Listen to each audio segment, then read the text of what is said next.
Avec un cœur de père, chapitre 2, Père dans la tendresse. C'est parti! Bonjour à chacun. Aujourd'hui, dans ce parcours de carême avec Saint Joseph, nous allons nous arrêter sur une expression très belle que l'on trouve dans Patrice Cordet, Joseph, Père dans la tendresse. La tendresse. Ce mot évoque cette expérience privilégiée que Saint Joseph a vécue avec Jésus enfant. En effet, Saint Joseph a pris soin de l'enfant Jésus, il l'a vu grandir, il l'a nourri, protégé, éduqué, et il lui a donné ce dont tout enfant a besoin. Il lui a donné de la tendresse.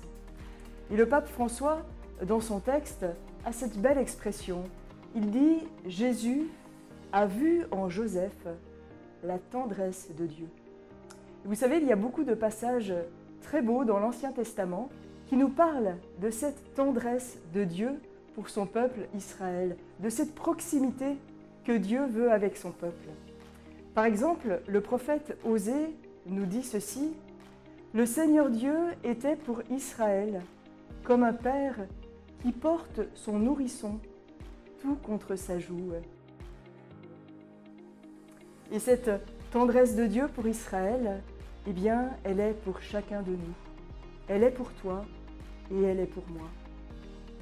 Joseph a pris soin de l'enfant Jésus. Et c'est assez fou quand on y pense que Dieu a choisi ce chemin de faiblesse, de fragilité, de vulnérabilité pour venir nous rejoindre. Dieu s'est fait petit enfant. Certainement pour que nous n'ayons pas peur de nous approcher de lui. Mais je crois qu'il a aussi choisi ce chemin de fragilité pour que nous n'ayons plus peur de nos propres fragilités, de nos propres faiblesses. Parce que c'est là aussi ce lieu particulier, privilégié, où Dieu peut venir me rejoindre.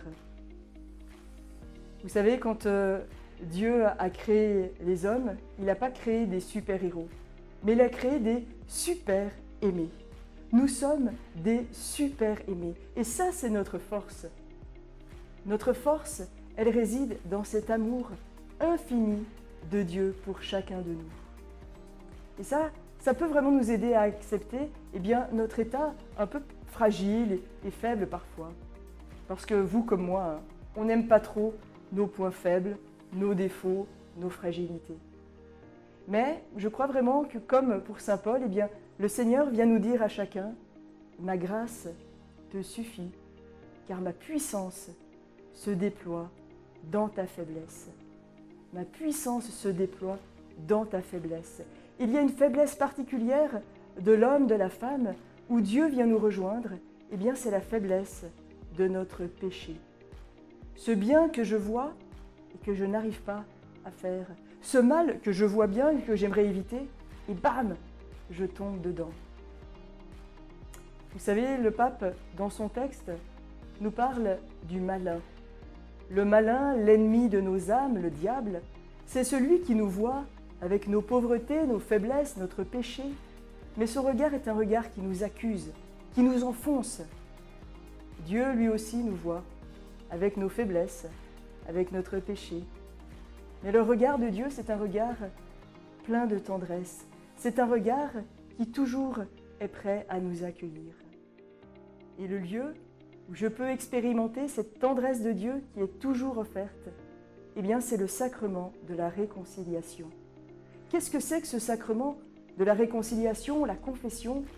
C'est ce moment où je vais vers Dieu, où je vais à travers le prêtre qui m'accueille, je vais vers Dieu et je lui déverse toutes mes fautes, tous mes péchés, toutes mes crasses, et je lui en demande pardon.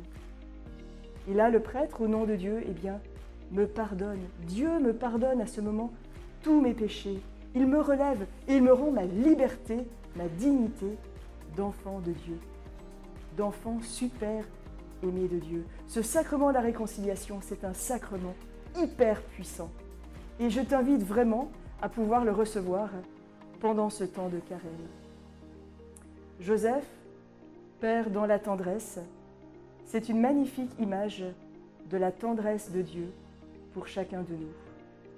Et c'est ce que je te souhaite de vivre pendant ce carême, et bien de découvrir, de réaliser que cette tendresse infinie de Dieu, elle est aussi pour toi.